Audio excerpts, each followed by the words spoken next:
10 years of marriage with Cassandra, and I thought we had something solid. We met in college, got married young, built what I believed was a good life together. She works in marketing. I'm in software development. Decent money between us. Her family was always involved, maybe too involved. But I figured that came with marrying into a tight-knit group. Her sisters, Sharon and Bryn, plus her mother, Geraldine. They're constantly in our business, but I dealt with it because I loved Cassandra. What I didn't know was how much they all actually hated me. 3 weeks ago, I was helping Cassandra set up her new iPhone. She'd been complaining about her old one being slow and finally upgraded. While transferring her apps and data, I was logged into her iCloud to make sure everything synced properly. She was in the shower, and her notifications were going crazy on the laptop screen. I figured it was work stuff since she always gets bombarded with messages. But then I saw a WhatsApp notification from a group called Operation Divorce Dan. My name is Dan. I clicked on WhatsApp through the browser, and there it was. A group chat with Cassandra, Sharon, Bryn, and Geraldine. The messages made my blood run cold, but I kept reading because I needed to see exactly what I was dealing with. Sharon had written, "He's so stupid he actually thinks we're celebrating 10 years. This is going to be perfect." Bryn replied, "I already called the moving company. We can clear his stuff while he's at work Thursday. Everything goes to storage unit 247 on 5th Street. Mom got the key yesterday." Geraldine chimed in, "My lawyer friend has the divorce papers ready. Dan will be served right at the party. He'll be homeless by 6 p.m. Can't wait to see his face." Cassandra had sent a laughing emoji and added, "We should film it for TikTok. Watch this loser get what he deserves. 10 years of pretending to love this pathetic man and I can finally be free." I screenshot everything. Every single message going back months.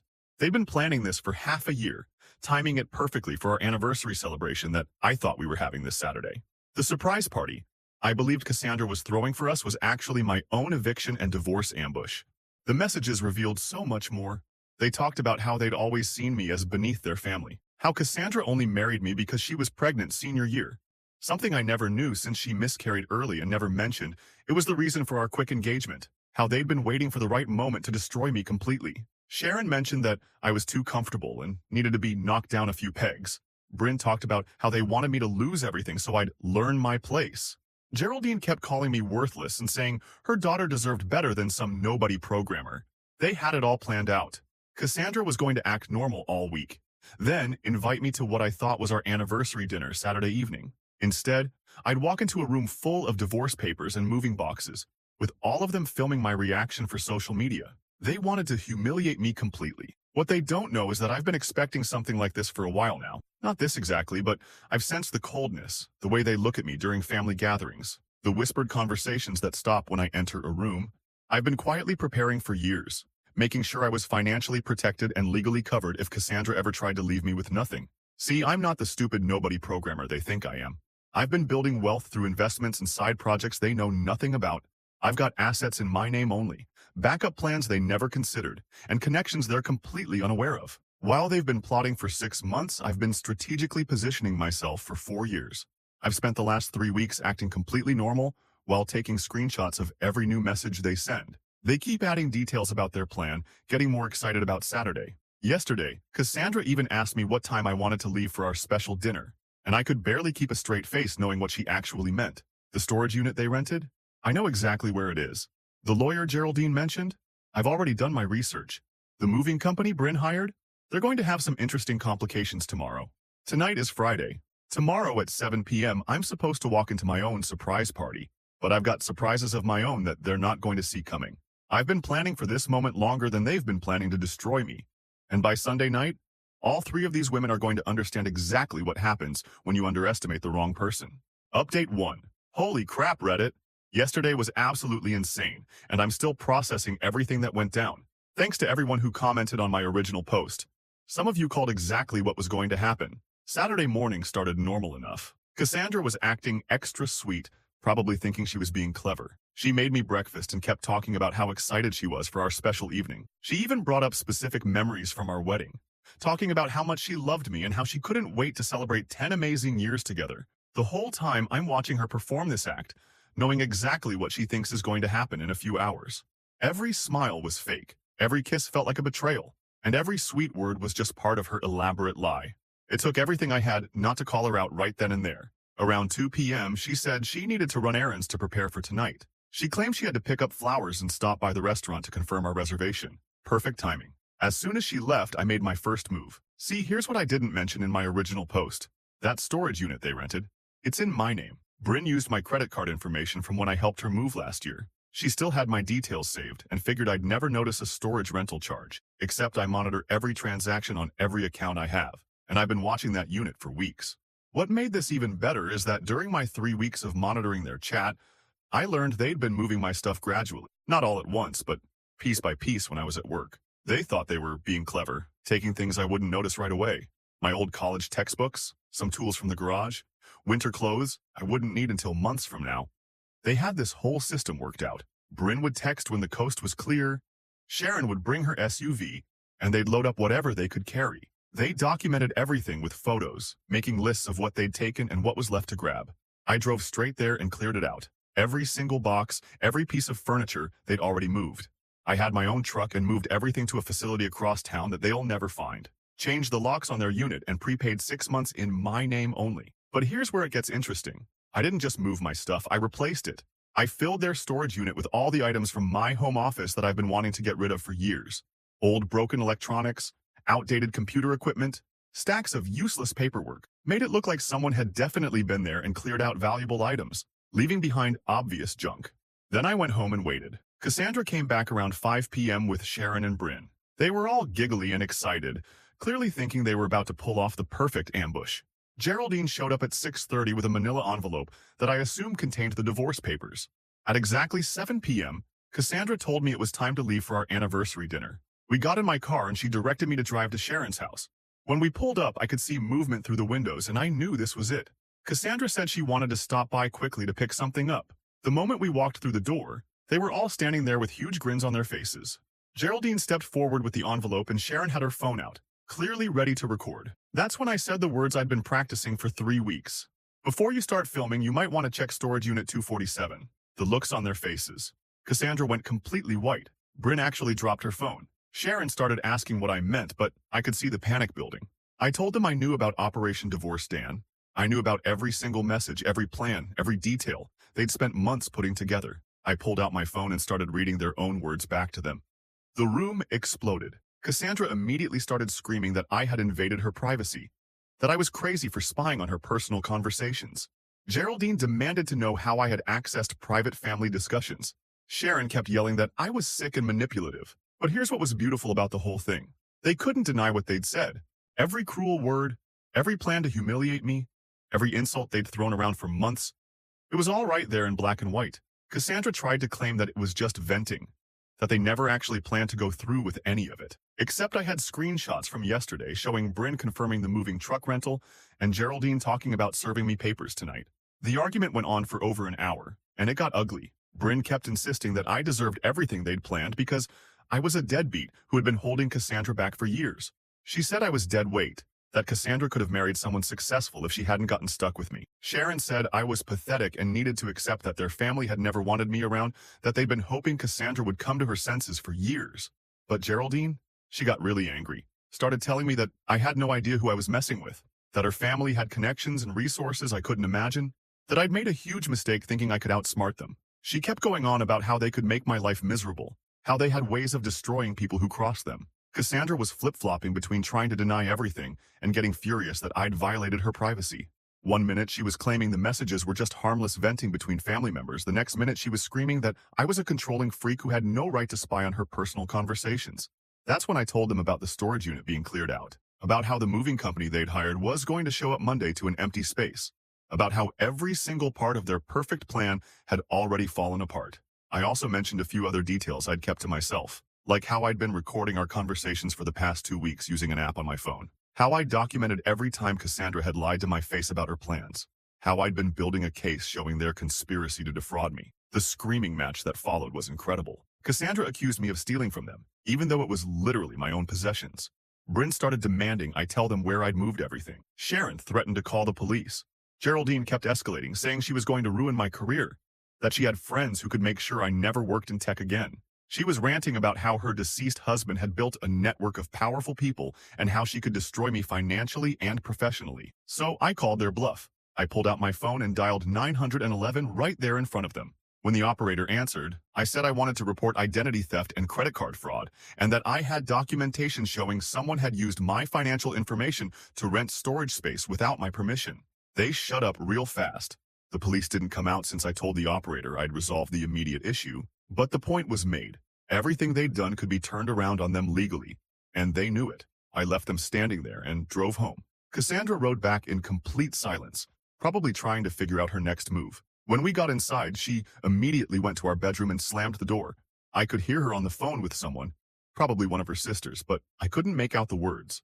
About an hour later, she came out and tried a completely different approach. Suddenly, she was apologetic, saying the group chat was just family drama and that she never meant any of it. She claimed her sisters had pressured her into going along with their plan and that she'd been trying to find a way out of it. She said she loved me and wanted to work things out, that we could go to counseling and fix our marriage. She even suggested we could renew our vows and have a real celebration of our 10 years together. I listened to every word and didn't believe a single one. This woman had spent months planning to humiliate me publicly, had called me pathetic and worthless to her family, had arranged to have me served with divorce papers as entertainment for their social media. But here's the thing, Reddit. This was just the opening shot. They think losing their storage access and having their plan exposed is the worst I can do to them. They think Cassandra can sweet-talk her way out of this and everything will go back to normal. They have no idea what's coming next. See, while they were spending months planning Operation Divorce Dan, I was spending years preparing for something exactly like this. I've got financial strategies they don't know about, legal protections they never considered, and backup plans for situations they can't even imagine. Remember how I mentioned in my first post that I've been building wealth through investments and side projects?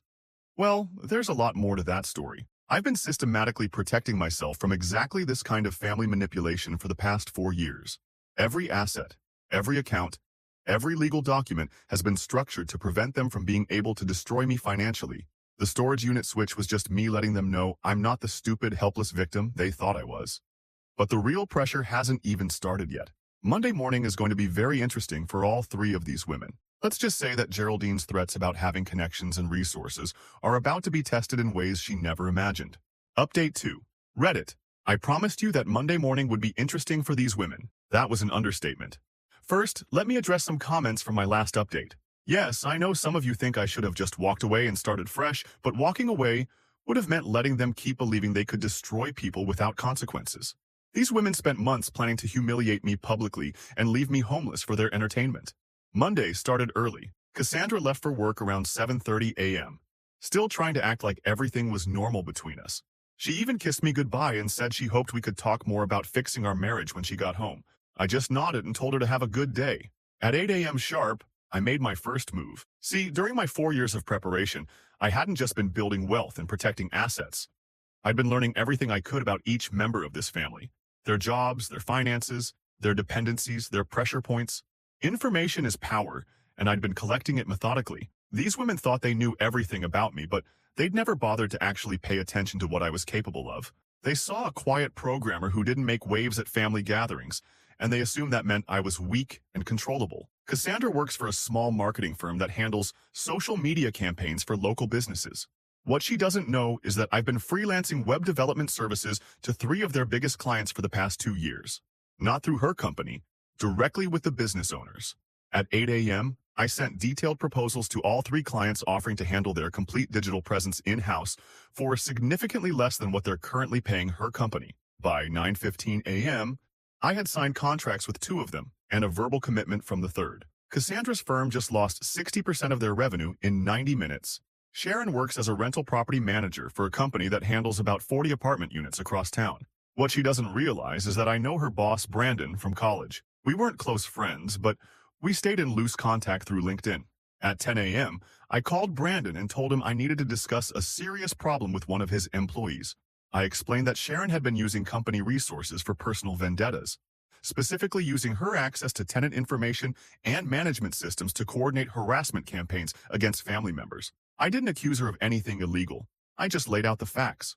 Sharon had used her work computer to research storage facilities for their Operation Divorce Dan. She'd scheduled personal activities during work hours, including the moving truck coordination. She'd even used the company vehicle for some of their stuff-moving trips. Brandon took it very seriously. By noon, Sharon was in a meeting with HR discussing her inappropriate use of company resources and violation of privacy policies. Bryn was next, and she was actually the easiest target. Bryn works part-time at a dental office and depends on weekend catering gigs to make ends meet. She's built up a decent reputation doing small events and parties around town. What makes this perfect is that most of her clients book her through social media recommendations and word-of-mouth referrals. I spent Monday afternoon creating detailed social media posts about my recent anniversary experience. Nothing defamatory, nothing that could get me in legal trouble. Just honest accounts of how certain local service providers had disappointed me during what should have been a special celebration. I described how a catering coordinator I'd hired for a family event had been secretly working with relatives to sabotage the occasion. I posted screenshots of her own messages detailing her plans to ruin our celebration. I tagged every local event planning group, wedding venue, and party supply company in town. Posted in all the community Facebook groups where people regularly ask for catering recommendations. By Tuesday morning, Bryn had lost 3 upcoming weekend bookings and received several messages from potential clients saying they'd decided to go with other caterers. But Geraldine was the main event. Remember how she kept threatening me with her connections and resources? How she claimed her deceased husband had built a network of powerful people who could destroy me financially and professionally? Well, I decided to test those connections.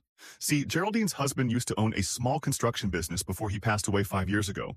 After his death, she kept the business name and licensing active, even though she doesn't actually do construction work anymore. She uses it occasionally for tax purposes and to maintain some business credibility in social settings. What she doesn't know is that maintaining an active business license creates certain legal obligations and reporting requirements.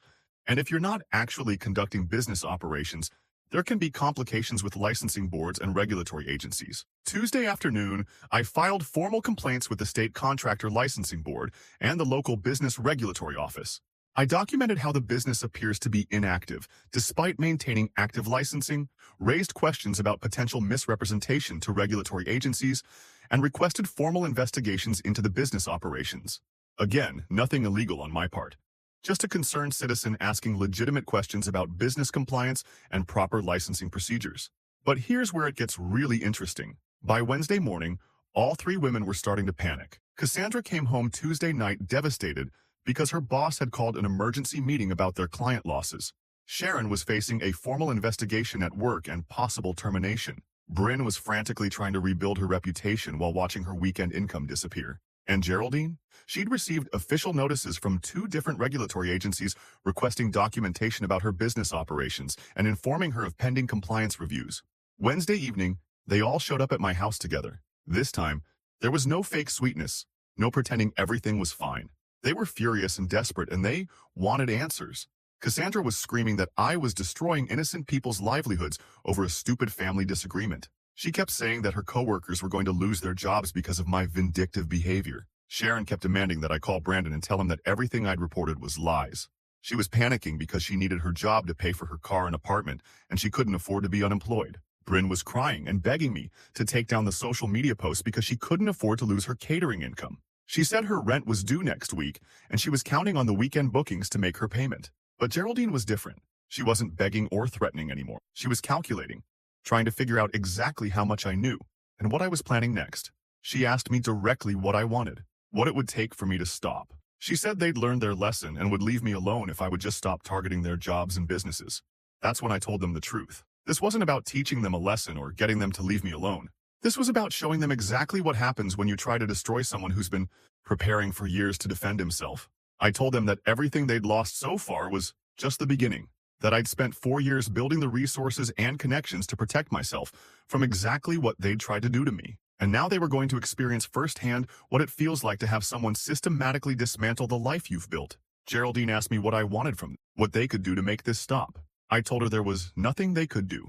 They'd made their choice when they decided to plan Operation Divorce Dan. Now they were going to live with the consequences. That's when she said something that made everything click into place. She told me that I had no idea what I was dealing with, that their family had been handling troublemakers like me for decades, and that I was about to learn why people in this town knew better than to cross them. She said they'd been protecting Cassandra from making mistakes her whole life, and that marrying me had been the biggest mistake she'd ever made, that they'd spent 10 years watching me hold their daughter back from her potential, and they weren't going to let me destroy her future. Finally, I understood why they hated me so much. It wasn't just about thinking I was beneath them. They genuinely believed I was ruining Cassandra's life by existing in it. From their perspective, I was the obstacle preventing their daughter from reaching her full potential. They saw me as dead weight holding her back from the successful husband they thought she deserved. In their minds, Operation Divorce Dan wasn't cruelty. It was an intervention. But understanding their motivation didn't change anything. If anything, it made me more determined to show them exactly how wrong they'd been about who was really in control here. I told them that what they'd experienced so far was just a preview of what real consequences looked like, that every move I'd made had been calculated and deliberate, designed to target the specific things each of them cared about most. Friday morning, they're all going to get a very special delivery that will make everything I've done so far look like practice rounds. Because the thing they still don't understand is that I'm not trying to teach them a lesson or get them to apologize. I'm systematically dismantling the comfortable lives they built while planning to destroy mine. And we're just getting started. Final update. Reddit, this is my final update. What happened over the weekend was exactly what I'd been building toward for 4 years. Friday morning arrived, and my promised special delivery was right on schedule. At 9 a.m. sharp, 3 different process servers showed up at 3 different addresses. Cassandra got served at her office right in front of her coworkers, Sharon at her apartment building where all her neighbors could see, and Bryn at the dental office where she works part-time. Geraldine got her delivery at home. The documents were eviction notices, but not the kind you might expect. See, here's what I never told any of them during our 10 years together. That house Cassandra and I live in, the one she thinks we both own, I bought it outright 3 years ago using profits from my side business ventures. Her name was never on the deed, never on the mortgage, never on any of the legal documents. She's been living there as my guest this entire time, completely unaware that she had no legal claim to the property. The eviction notice gave her 30 days to vacate the premises, citing irreconcilable differences and breakdown of the domestic partnership. Completely legal, completely enforceable. But that wasn't all. Sharon's apartment? Turns out the building is owned by a property investment group that I've been doing web development work for over the past 18 months. When I told them about my concerns regarding their property manager's misuse of company resources and potential liability issues, they took it very seriously. Her lease termination notice cited violations of building policies and potential conflicts of interest with the management company. Bryn rents a small house from an elderly couple who live out of state. What she doesn't know is that I've been handling their property management website and online rent collection system for the past year. When I informed them about their tenants' involvement in harassment campaigns and potential reputational damage to their property, they decided not to renew her month-to-month lease. And Geraldine? Her situation was the most complicated, but also the most satisfying. The regulatory investigations I'd triggered had uncovered some interesting discrepancies in her business filings. Nothing criminal, but enough to create serious complications with her property taxes and homeowners insurance. Turns out maintaining an inactive business license while claiming residential property exemptions creates some messy legal gray areas. Her notice wasn't an eviction, it was a foreclosure warning. The complications with her business status had triggered a review of her mortgage terms, and some technical violations gave the bank grounds to call in the loan. By Friday afternoon, all 3 women had called me, not together this time, but separately, each trying a different approach.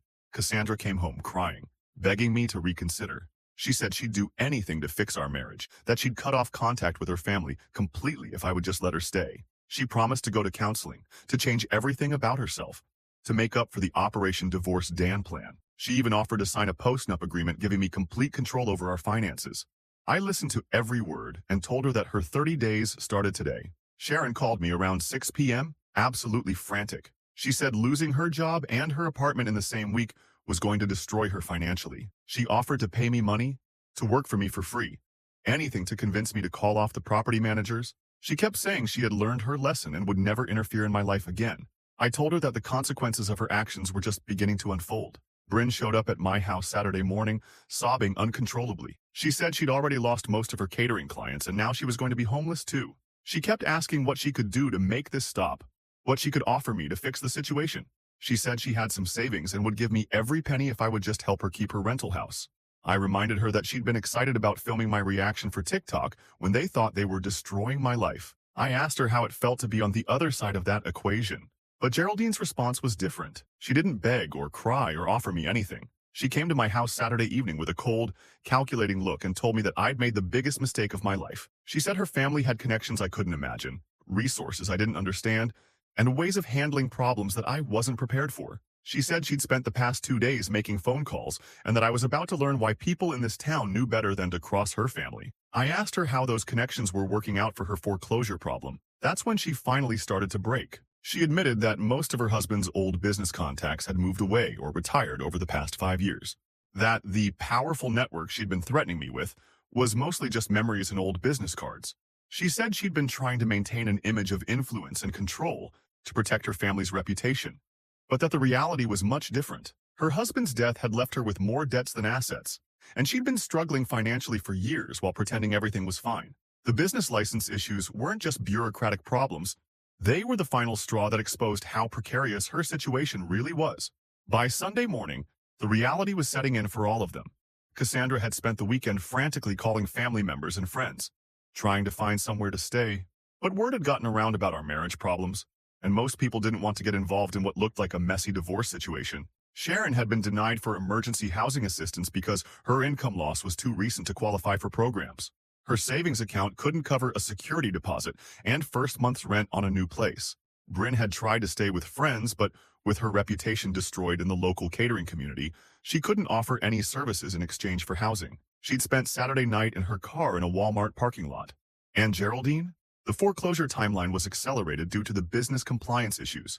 She had less than 2 weeks to come up with a substantial payment or find alternative housing. Sunday evening, they all showed up at my house together one final time. This wasn't the angry confrontation from earlier in the week. This was pure desperation. They stood on my doorstep looking exhausted, defeated, and scared. Cassandra had obviously been crying for hours. Sharon kept checking her phone like she was waiting for some miracle call. Bryn looked like she hadn't slept. Geraldine seemed to have aged 10 years in the past week. Cassandra spoke first, saying they were sorry for everything, that they'd never meant for things to go this far. That Operation Divorce? Dan was just stupid family drama that got out of hand. Sharon said they realized they'd made a huge mistake, that they'd learned their lesson, and would never do anything like this again. Bryn was crying while she talked, saying she was sorry for planning to film my humiliation, that she understood now how cruel and thoughtless it was. Geraldine said they were begging me to show mercy, that they'd all learned their lesson and just wanted a chance to rebuild their lives. I listened to every word, and then I told them exactly what I'd been planning to say for 4 years. I said that everything happening to them was the direct result of choices they'd made. That Operation Divorce. Dan wasn't harmless family drama. It was a calculated plan to destroy my life for their entertainment. I reminded them that they'd wanted to film my reaction when I lost my home, my marriage, and my dignity. That they'd been excited about watching me suffer while they celebrated my destruction. I told them that the only difference between their plan and my response was that I'd actually succeeded. They kept begging, offering to do anything, promising to make amends however they could. I told them there was nothing they could offer me that would change the consequences of their actions, that they'd taught me exactly how much their family valued loyalty and respect, and now they were learning what it felt like to be on the receiving end of that lesson. As I closed the door, I could hear them outside discussing where they were going to sleep that night. It's been 3 days since then. I've seen Cassandra's car parked behind the grocery store where she's apparently spending her nights. Sharon has been staying in the parking lot of a 24-hour laundromat. Bryn and Geraldine have been sharing Geraldine's car, moving between different locations to avoid drawing attention from security or police. They've been texting me constantly, calling me, leaving voicemails. All variations of the same message. We're sorry. We didn't mean it. Please. The desperation in their voices grows more obvious with each message. Cassandra sent me a 40-minute voicemail yesterday just crying and apologizing over and over again, but I'm not answering. 4 years ago, when I first sensed their contempt and started preparing for this possibility, I promised myself that if they ever tried to destroy me, I would be ready to destroy them right back. I spent those years building my resources, establishing my connections, and positioning myself to be untouchable. They wanted to watch me lose everything while they laughed and filmed it for social media. Instead, they're sleeping in their cars while I'm living comfortably in my house with my successful business and my financial security intact. The operation was called Divorce Dan. I guess you could say the operation was a complete success, just not the way they planned it.